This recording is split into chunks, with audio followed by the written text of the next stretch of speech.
Assalamualaikum warahmatullahi wabarakatuh. Selamat pagi siswa dan siswi sekalian. Bagaimana kabar kalian semuanya? Bapak doakan ya, mudah-mudahan kalian semua selalu ada dalam lindungan Allah Subhanahu wa taala serta selalu ada dalam kesehatan sehingga kalian masih dapat mengikuti pembelajaran. Baiklah siswa dan siswi sekalian, pada kali ini kita akan belajar tema 3 makanan sehat, subtema 3 pentingnya menjaga asupan makanan sehat. Muatan pelajarannya yaitu 2 mata pelajaran, yaitu IPA dan IPS. Baiklah, akan segera kita mulai.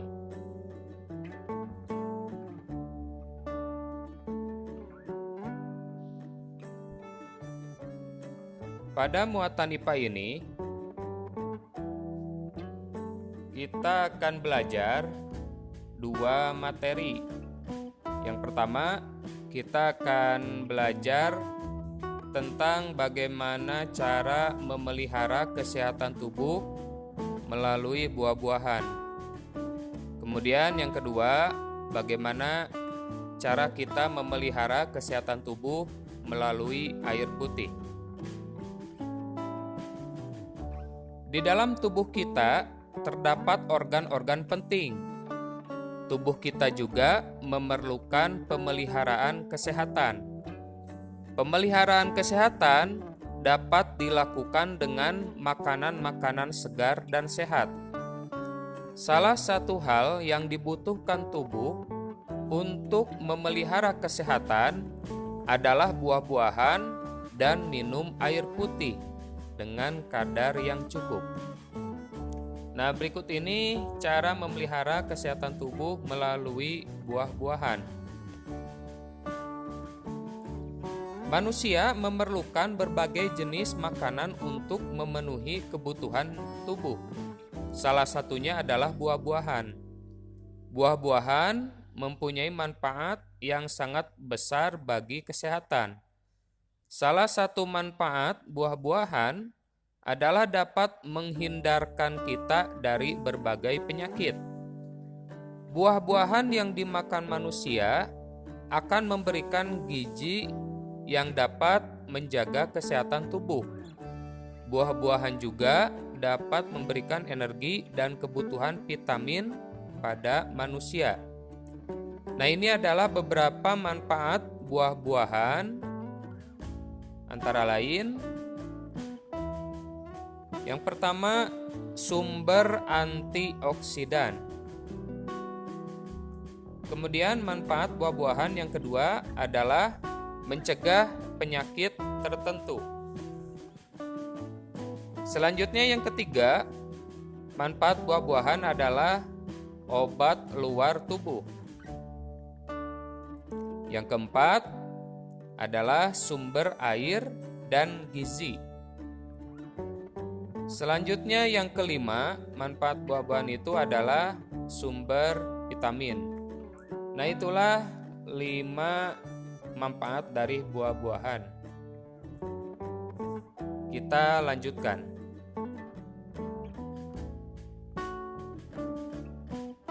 Masih muatan IPA.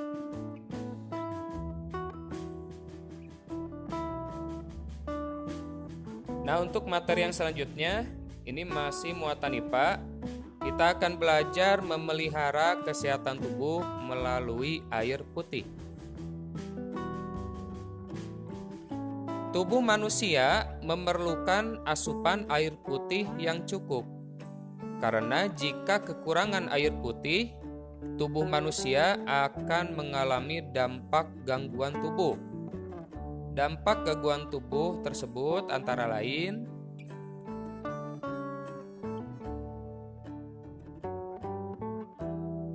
yang pertama, membuat sel-sel otak kurang aktif. Kemudian yang kedua, menurunkan daya konsentrasi. Jadi dampak gangguan tubuh akibat kekurangan asupan air putih yang kedua adalah menurunkan daya konsentrasi. Selanjutnya, gangguan yang ketiga akibat dari kurangnya asupan air putih adalah menyebabkan halusinasi.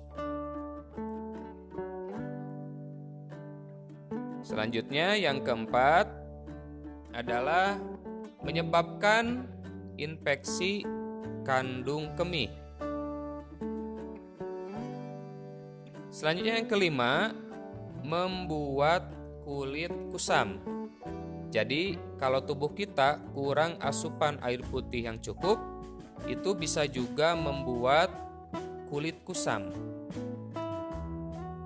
Dan yang keenam, kalau kita kurang asupan air putih yang cukup, maka akan mengganggu fungsi ginjal. Nah, itulah 6 gangguan tubuh akibat dari kurangnya asupan air putih.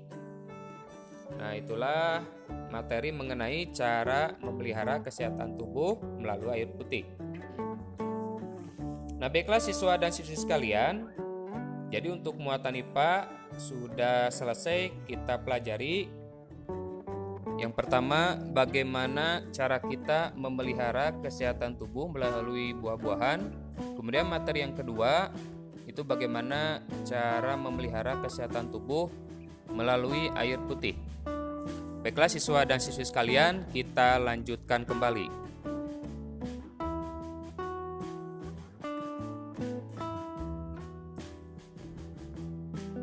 Untuk muatan pelajaran yang kedua adalah mata pelajaran IPS.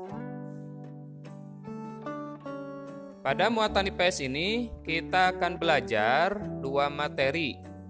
Materi yang pertama yaitu interaksi manusia dengan lingkungan secara berkelompok. Kemudian materi yang kedua yang akan kita pelajari adalah bentuk-bentuk interaksi manusia dengan lingkungan secara berkelompok.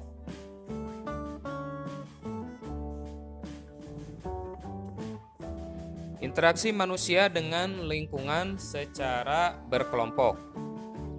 Interaksi manusia dengan lingkungannya dapat terjadi secara individual maupun berkelompok. Jika manusia melakukan interaksi dengan lingkungan secara berkelompok, maka hasilnya akan lebih maksimal. Hasil yang didapatkan akan lebih banyak daripada jika melakukannya sendirian.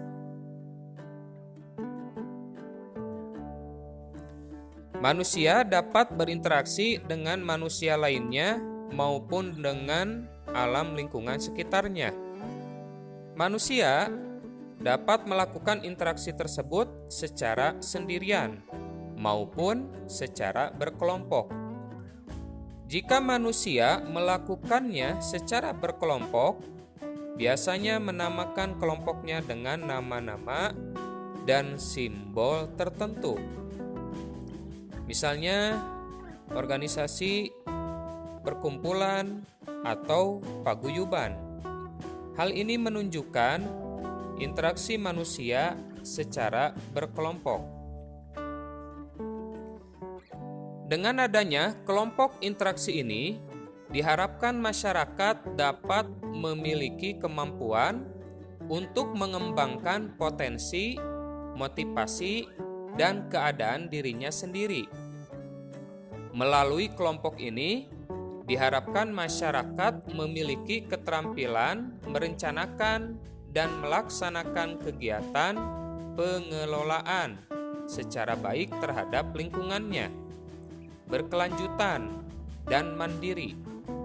Ini adalah hal-hal yang diperoleh masyarakat dari adanya sebuah kelompok. Setiap manusia memiliki kelebihan yang berbeda-beda. Ada yang memiliki lahan, modal, ataupun ilmu pengetahuan. Dan pada dasarnya, jika manusia mampu memanfaatkan kelebihan tersebut, dan bernaung dalam satu wadah kelompok atau organisasi, maka mereka dapat saling membantu satu sama lain. Kita lanjutkan.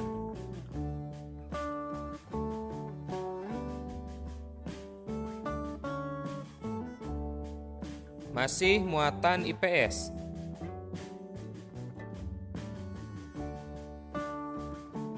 Untuk materi yang kedua, yaitu kita akan mempelajari bentuk-bentuk interaksi manusia dengan lingkungan secara berkelompok. Melalui kelompok atau organisasinya, manusia dapat melakukan banyak kegiatan secara bersama-sama. Berikut beberapa hal yang dapat dilakukan masyarakat terhadap lingkungannya melalui kelompok organisasi. Yang pertama, melakukan reboisasi secara massal. Itu salah satu contohnya ya. Kemudian yang kedua, mengadakan kegiatan amal atau pembangunan untuk bencana alam.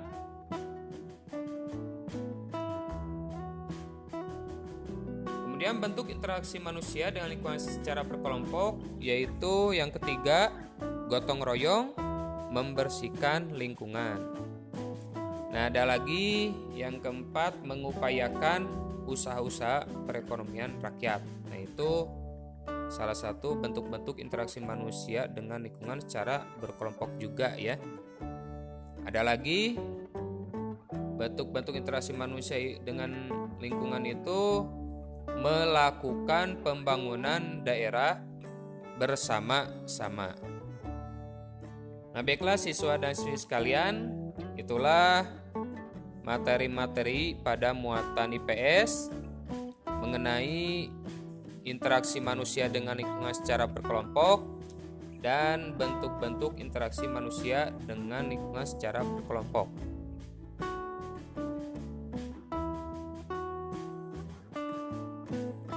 Baiklah siswa dan siswi sekalian, itulah tema 3, subtema 3 muatan IPA dan IPS telah kita pelajari. Mudah-mudahan kalian dapat memahaminya serta dapat bermanfaat dalam kehidupan sehari-hari. Nah, dari Bapak diucapkan sekian dan terima kasih.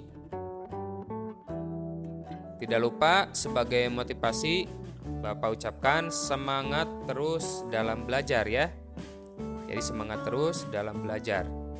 Akhir kata, wassalamualaikum warahmatullahi wabarakatuh.